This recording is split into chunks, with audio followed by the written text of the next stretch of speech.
Alors cela fait maintenant 6 semaines que nous sommes confinés chez nous. Et il nous reste encore au moins 15 jours avant le 11 mai pour un potentiel déconfinement. Je ne sais pas quelles ont été vos principales préoccupations durant ce confinement. Sans doute d'abord de ne pas être infecté par ce virus. Peut-être aussi de prendre quelques nouvelles de vos proches, de vos familles respectives régulièrement. Essayez de garder un peu la forme, tout en faisant quelques exercices à la maison.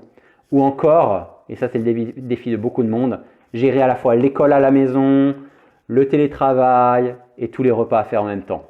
Un sacré défi. Quelles ont été vos préoccupations principales depuis le début du confinement? Qu'est-ce que vous avez eu particulièrement à cœur pendant ce confinement? Aujourd'hui, nous terminons notre série de 4 prédications sur l'épître aux Colossiens, la lettre que Paul a adressée à l'église de Colosse, une ville située en Turquie actuelle. Au moment où il écrit cette lettre, Paul est lui aussi en confinement, pour ainsi dire. Alors ce n'est pas à cause du coronavirus, bien sûr, qu'il est confiné, mais parce qu'il est emprisonné en raison de sa foi en Christ. Suite à son arrestation à Jérusalem et après avoir entendu pendant 2 ans son jugement, Paul a décidé de faire appel à l'empereur comme tout citoyen romain comme lui pouvait le faire à cette époque, et donc d'être jugé à Rome. Pendant 2 ans, entre l'an 61 et 63 après Jésus-Christ, Paul va rester confiné dans une résidence surveillée en attente de son jugement. Durant ces 2 ans, Paul a pu recevoir tous ceux qui voulaient lui rendre visite, mais sans avoir la possibilité de son côté de sortir de sa résidence. Quelles étaient les préoccupations de Paul pendant son confinement à Rome? Qu'avait-il particulièrement à cœur? Le chapitre 4 de sa lettre aux Colossiens nous révèle 3 des préoccupations majeures, principales de Paul à ce moment-là. Et ces 3 préoccupations de Paul doivent nous interroger, je crois, sur notre propre préoccupation pendant ce temps de confinement que nous vivons. Sommes-nous préoccupés par les mêmes choses que lui? Avons-nous à cœur les mêmes aspects? Voilà les 3 préoccupations que Paul avait particulièrement à cœur et qu'on retrouve dans ce chapitre. Paul avait à cœur d'abord de prier avec persévérance, ensuite de témoigner avec sagesse et enfin de servir avec dévouement. Et sans plus attendre, je vous invite à tourner nos regards dans nos Bibles au livre de Colossiens, chapitre 4, du verset 2 au verset 18. Ouvrez vos Bibles, je vous en prie, ou prenez la peine d'ouvrir sur un autre site internet une Bible, Colossiens 4, versets 2 à 18. Persévérez dans la prière, veillez-y dans une attitude de reconnaissance, priez en même temps pour nous, que Dieu nous ouvre une porte pour la parole afin que je puisse annoncer le mystère de Christ à cause duquel je suis emprisonné, et que je le fasse connaître de la façon dont je dois en parler. Conduisez-vous avec sagesse envers les gens de l'extérieur et rachetez le temps. Que votre parole soit toujours pleine de grâce et assaisonnée de sel, afin que vous sachiez comment il faut répondre à chacun. Tychique, qui est notre frère bien-aimé, un serviteur fidèle et mon compagnon de service dans le Seigneur, vous informera de tout ce qui me concerne. Je l'envoie exprès pour qu'il prenne de vos nouvelles et réconforte votre cœur. Je l'envoie avec Onésime, le fidèle et bien-aimé frère qui est l'un des vôtres. Il vous informera de tout ce qui se passe ici. Aristarque, mon compagnon de détention, vous salue, ainsi que Marc, le cousin de Barnabas, au sujet duquel vous avez reçu des instructions. S'il vient chez vous, faites-lui bon accueil. Jésus, appelé Justus, vous salue aussi. Ils sont parmi les circoncis les seuls qui travaillent avec moi pour le royaume de Dieu, et ils ont été un grand encouragement pour moi. Épaphras, qui est l'un des vôtres, vous salue. Serviteur de Jésus-Christ, il ne cesse de combattre pour vous dans ses prières afin que vous teniez bon, comme des hommes mûrs, pleinement disposés à faire toute la volonté de Dieu. Je lui ai en effet ce témoignage. Il se dépense sans compter pour vous, pour ceux de Laodicée et pour ceux de Hiérapolis. Luc, le médecin bien-aimé, vous salue, ainsi que Démas. Saluez les frères et sœurs qui sont à Laodicée, ainsi que Nymphas et l'église qui est dans sa maison. Lorsque cette lettre aura été lue chez vous, faites en sorte qu'elle soit aussi lue dans l'église des Laodicéens. Lisez à votre tour celle qui arrivera de Laodicée. Dites à Archippe, veille sur le service que tu as reçu dans le Seigneur afin de bien l'accomplir. Je vous salue, moi, Paul, de ma propre main. Souvenez-vous de ma condition de prisonnier, que la grâce soit avec vous. Donc la première préoccupation de Paul qu'on retrouve au verset 2 et à la première partie du verset 3 de ce passage, et qu'il a particulièrement à cœur, c'est tout simplement de prier. Prier avec persévérance. Ce sont les premiers mots de ce passage. Verset 2, persévérer dans la prière. Il ne s'agit pas de prier quand on a un peu de temps, de prier selon les circonstances que nous vivons, mais de persévérer dans la prière. Le verbe grec utilisé dans l'original comporte l'idée de faire des preuves d'une persistance courageuse, de tenir ferme, de ne pas lâcher. Bref, ce type de prière n'est pas évident et facile. C'est un effort à faire et à renouveler. Peut-être que pendant ce confinement, vous avez décidé de reprendre un peu de sport. Et ce n'est pas forcément facile de se motiver à chaque fois. Cela demande de persévérer. Eh bien, c'est la même idée que Paul développe ici pour la prière. De même manière qu'il faut de la discipline pour respecter un entraînement, la prière est une discipline, mais d'un autre ordre, une discipline spirituelle. Alors, pourquoi persévérer dans la prière? Je vous propose 4 raisons. D'abord et avant tout, parce que la prière nous permet de vivre une relation d'intimité avec Dieu. La prière est à l'image de notre respiration. C'est parce que je suis en vie que je respire. Et en même temps, c'est le fait de respirer qui me maintient en vie. Vous serez d'accord avec moi? Eh bien, ça marche de la même manière pour la prière. C'est parce que je suis en communion, en relation avec Dieu, que je prie. Et en même temps, c'est le fait de prier qui me maintient dans cette communion, dans cette relation, cette intimité avec Dieu. Une autre raison de persévérer dans la prière, c'est que nos besoins sont constants. Nos difficultés reviennent.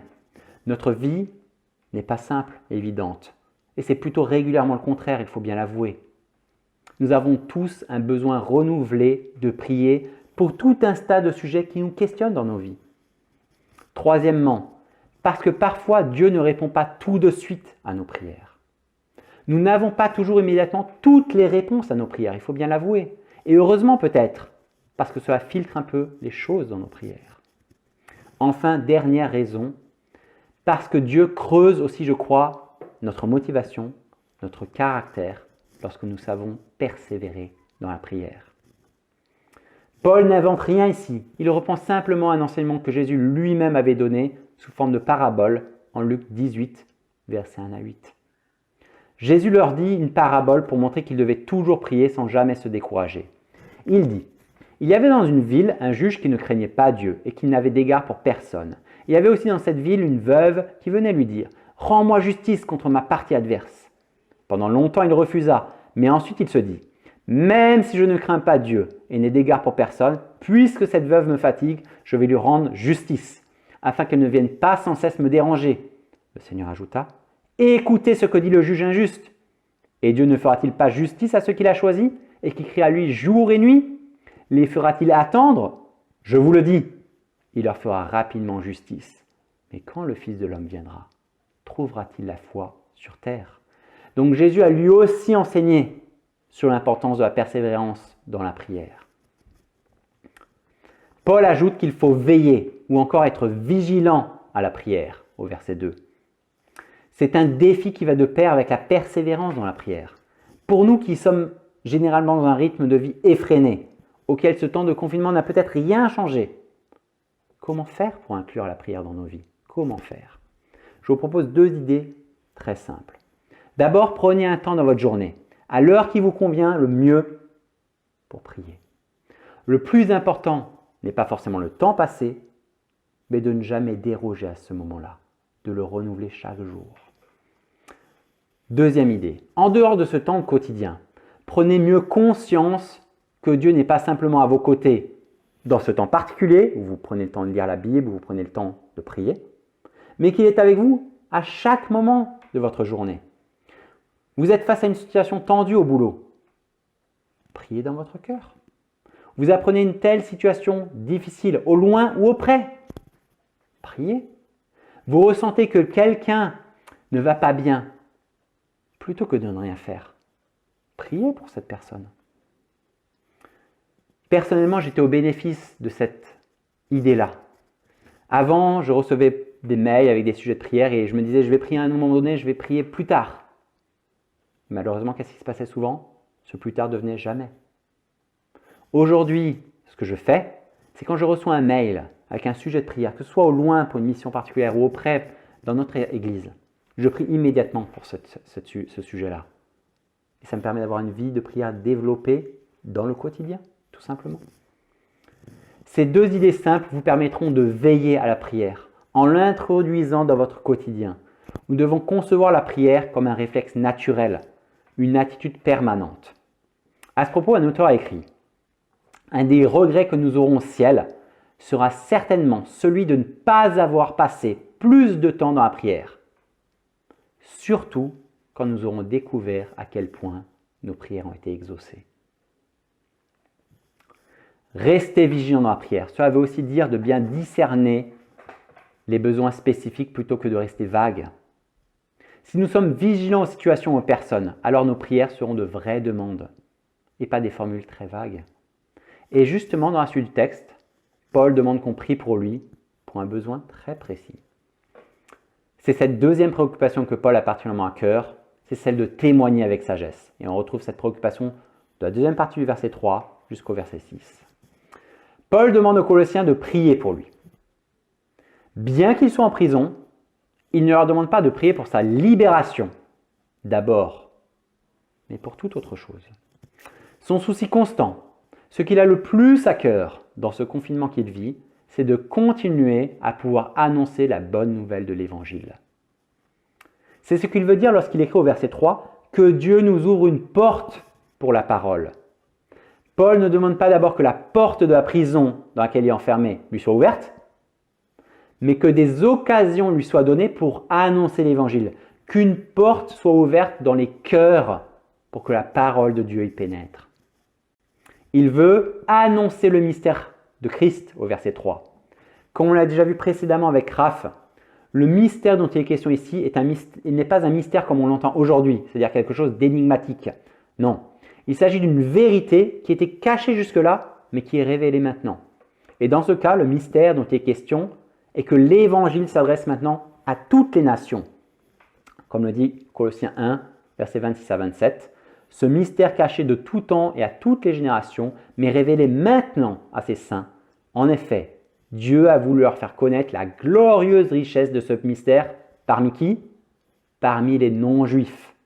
C'est-à-dire Christ en vous, l'espérance de la gloire. En demandant de prier pour lui, Paul exprime aussi sa dépendance à l'écart de Dieu. Dans sa situation de confiné, seul Dieu finalement peut lui donner les occasions d'annoncer l'Évangile. Et nous vivons nous-mêmes cette même situation dans notre confinement où seul Dieu peut nous donner les occasions d'annoncer l'Évangile. Et ce culte que nous vivons, comme tous ceux que nous avons vécu depuis le début du confinement, est aussi un moyen que Dieu peut utiliser pour parler, pour témoigner de la bonne nouvelle de l'Évangile. Pour pouvoir annoncer cette bonne nouvelle, Paul nous dit de faire attention à deux aspects en particulier, à notre comportement, au verset 5, et à nos paroles, au verset 6. Notre comportement d'abord, au verset 5. L'apôtre nous encourage à avoir un comportement, une conduite marquée par quoi? Par la sagesse. La sagesse dont il est fait référence ici n'est pas une question d'intelligence, de diplôme, mais plutôt de savoir-vivre. Avoir une conduite sage, faire preuve d'un savoir-vivre, qu'est-ce que cela signifie? Eh bien, cela veut déjà dire ne pas avoir un comportement totalement contraire à ce que l'on peut attendre d'un chrétien, d'un disciple de Christ. Il n'y a rien de pire que celui ou celle qui se dit chrétien et qui fait tout le contraire en termes de témoignage. Il s'agit donc de vivre de telle manière que notre foi en Christ soit reconnue comme crédible par ceux qui nous entourent. Cela signifie aussi de se conduire selon nos convictions dans notre société qui a souvent d'autres idées. Et cela peut être difficile, il faut l'avouer, car on est régulièrement en contradiction avec le message de notre société. Mais qu'est-ce qui pourra susciter le questionnement de ceux et celles qui nous entourent si, en tant que chrétiens, nous n'avons pas une vie différente, une façon de vivre qui n'a pas son explication dans les normes habituelles de notre société? Nos paroles, au verset 6, pour témoigner. Paul souligne dans ce verset que Dieu s'intéresse aussi aux conversations, aux paroles de ses enfants. Nos paroles doivent posséder deux qualités essentielles d'après ces versets. D'abord, être pleines de grâce. Nos paroles doivent être empreintes de la grâce de Jésus, tant dans l'expression que dans le contenu. Nos paroles doivent être donc marquées par la courtoisie, l'humilité, la bienveillance. Être aussi assaisonnées de sel. L'une des utilisations principales du sel est de donner du goût aux aliments et ainsi les rendre plus savoureux. Est-ce que mes paroles donnent du goût? Est-ce que mes paroles donnent envie? L'idée, je pense ici, est que mes paroles à propos de Dieu ne doivent pas être inintéressantes au possible, mais au contraire captivantes et pertinentes. Et j'espère que ça l'est ce matin pour chacun d'entre nous. Il s'agit de ne pas avoir un blabla spirituel interminable qui n'apporte rien, mais d'avoir des paroles qui touchent les cœurs, des paroles qui font réfléchir sur sa vie. Colin Marshall et Tony Payne, dans leur livre « L'essentiel dans l'Église », que je vous encourage à lire si vous ne l'avez pas encore lu, écrivent « Un chrétien dépourvu d'amour pour les non-chrétiens doit éprouver un urgent besoin de s'examiner lui-même, de se repentir, de demander pardon devant Dieu. Même les athées l'ont compris.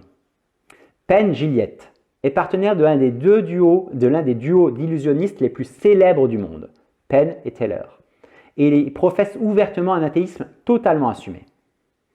Mais après avoir été un jour évangélisé par un homme très poli, il évoque cette rencontre. J'ai toujours dit que je n'avais pas de respect pour les gens qui ne font pas de prosélytisme. Aucun. Si tu crois vraiment qu'il y a un ciel et un enfer, et si tu crois que des gens pourraient aller en enfer ou ne pas atteindre la vie éternelle, peu importe ta conviction, et si tu te dis qu'il ne vaut pas tellement la peine d'en parler, pour la seule raison que sur le plan social, soit tu ferais passer pour un cinglé, alors à quel point devrais-tu détester quelqu'un pour ne pas faire de prosélytisme à ton endroit? À quel point devrais-tu détester quelqu'un pour croire que la vie éternelle est possible sans même lui en toucher un mot? Je veux dire que si je savais, sans l'ombre d'un doute, qu'un camion allait t'écraser et que toi, tu ne le croyais pas, et que ce camion fonçait sur toi, on finirait par franchir un cap au-delà duquel je te prendrais carrément par le col. Et en plus, on parle ici de quelque chose de bien plus important. Que nos paroles soient fortes, que notre conduite soit forte dans notre témoignage.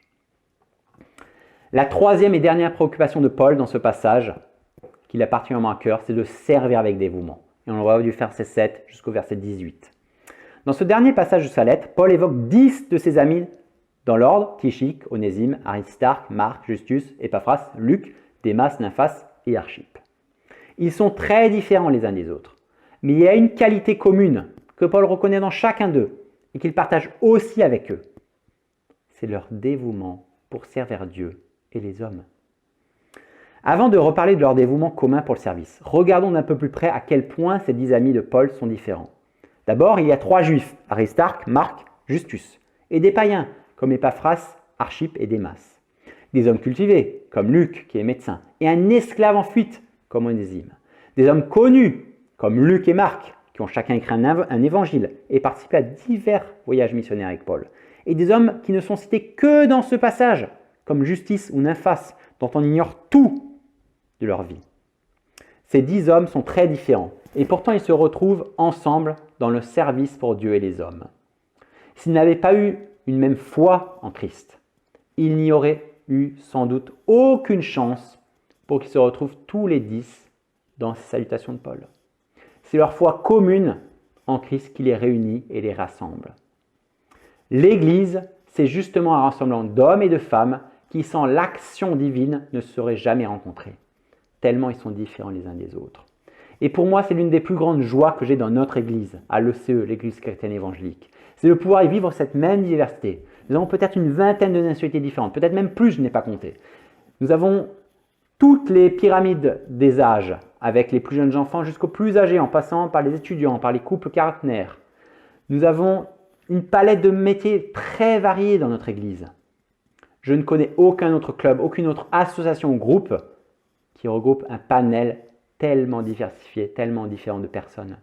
Il y a plein de personnes que moi-même je n'aurais sans doute jamais eu l'occasion de côtoyer si nous n'avions pas fréquenté la même église.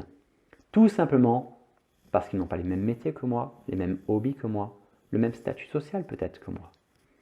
Ça fait partie de la diversité de l'église telle que Dieu la souhaite. Une église qui accepte des gens différents, avec chacun leurs propres qualités, leurs propres défauts, et qui ne veut pas faire des clones.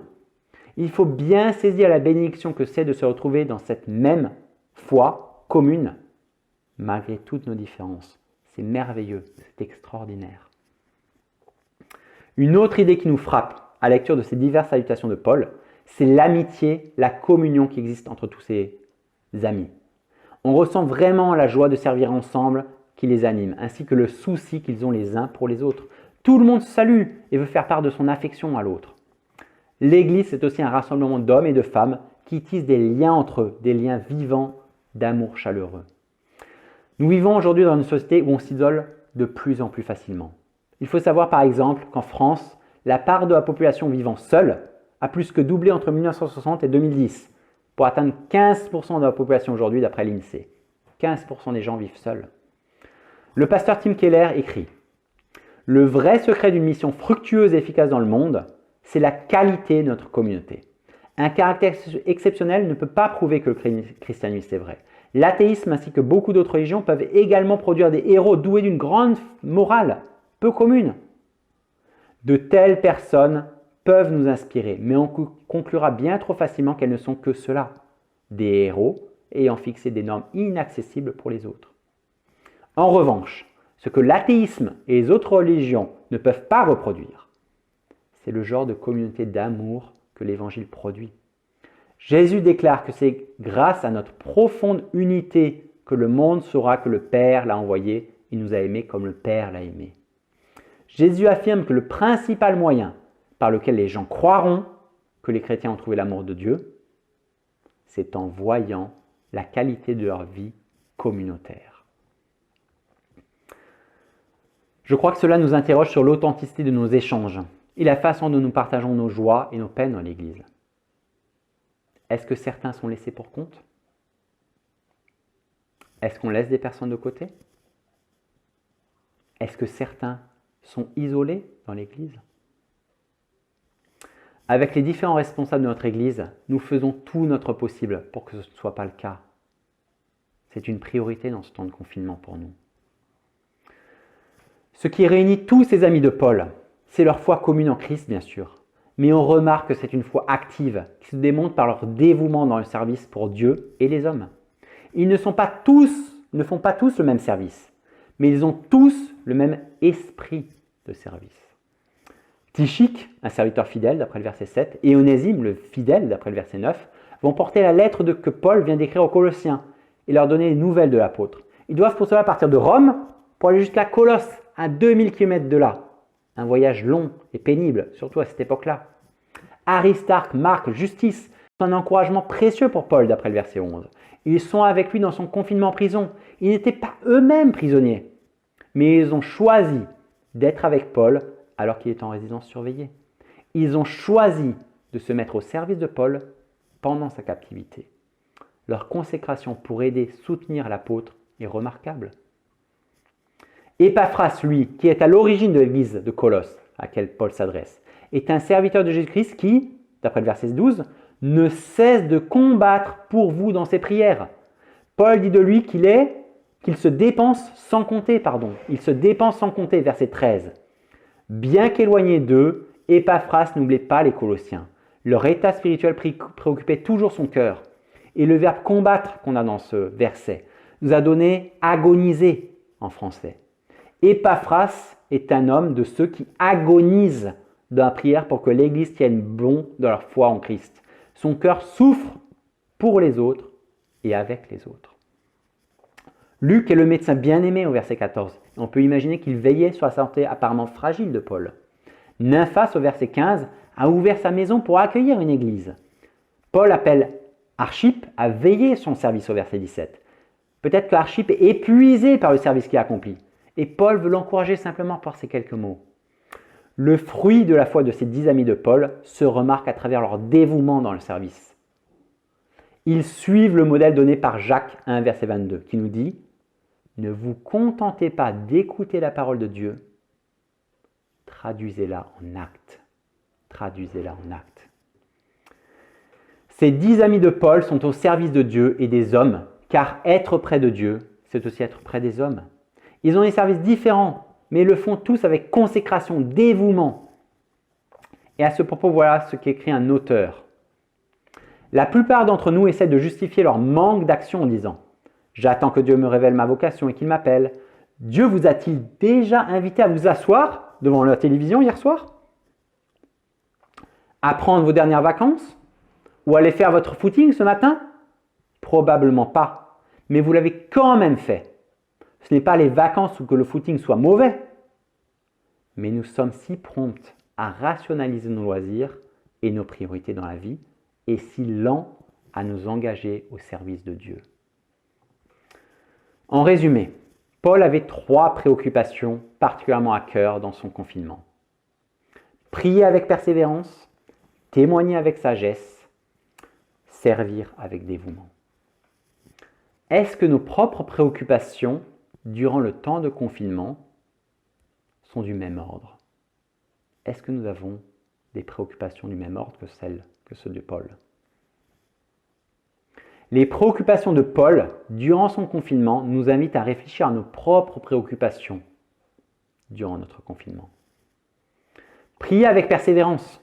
Ce temps particulier que nous vivons devrait nous amener à la prière pour nous-mêmes, nos familles, nos amis, le gouvernement. Témoigner avec sagesse. Ces temps où notre société se sent plus vulnérable sont peut-être une très belle occasion aussi dont nous pouvons profiter pour évoquer le message d'espoir de l'Évangile. Servir avec dévouement, en appelant l'une ou l'autre personne seule ou plus fragile, en proposant son aide, on est pleinement dans ce type de service aussi. Je veux conclure par une dernière pensée, mais qui est essentielle, je crois, pour que vous compreniez bien mes propos. Si vous êtes chrétien, peut-être que ce message vous semble culpabilisant, parce que vous vivez actuellement d'autres inquiétudes qui vous pèsent, qui sont lourdes, qui sont une charge dans votre cœur, et que vous êtes loin, mais peut-être très loin, d'avoir les mêmes préoccupations que Paul. Si vous n'êtes pas encore chrétien, peut-être que vous trouvez que la barre est placée très haut et que cela semble très rigide. Je ne voudrais pas vous entraîner dans ce genre de conclusion.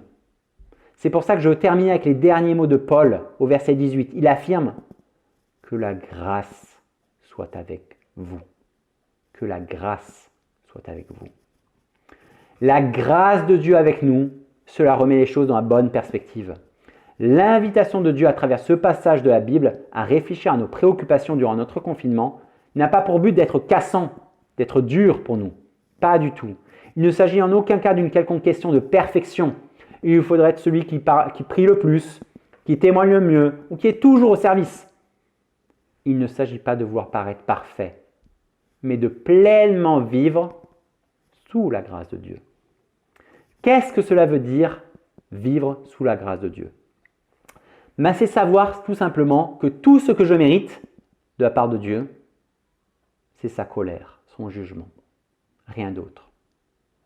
Parce qu'en fait, ma vie de prière est souvent trop pauvre, parce que mon témoignage est régulièrement décevant, ou parce que mon service est très souvent insuffisant. Tout ce que je mérite, c'est le jugement, la colère de Dieu. Mais parce que je vis sous la grâce de Dieu, Dieu a un regard bienveillant et plein de bonté sur moi. La Bible est très claire à ce sujet. Nos vies ne donnent pas envie lorsqu'on fait semblant d'être parfait, d'une manière ou d'une autre. Mais lorsqu'on vit sous la grâce de Dieu qui couvre toutes nos erreurs et tous nos manquements. Et avant de vous laisser pour la suite du culte, je termine en vous citant une dernière parole de Gordon MacDonald, qui dit « Le monde peut presque tout faire aussi bien et même mieux que l'Église. Vous n'avez pas besoin d'être chrétien pour construire des maisons, nourrir les affamés ou guérir les malades. Il n'y a qu'une seule chose que le monde ne puisse pas faire. Il ne peut pas offrir la grâce. Amen.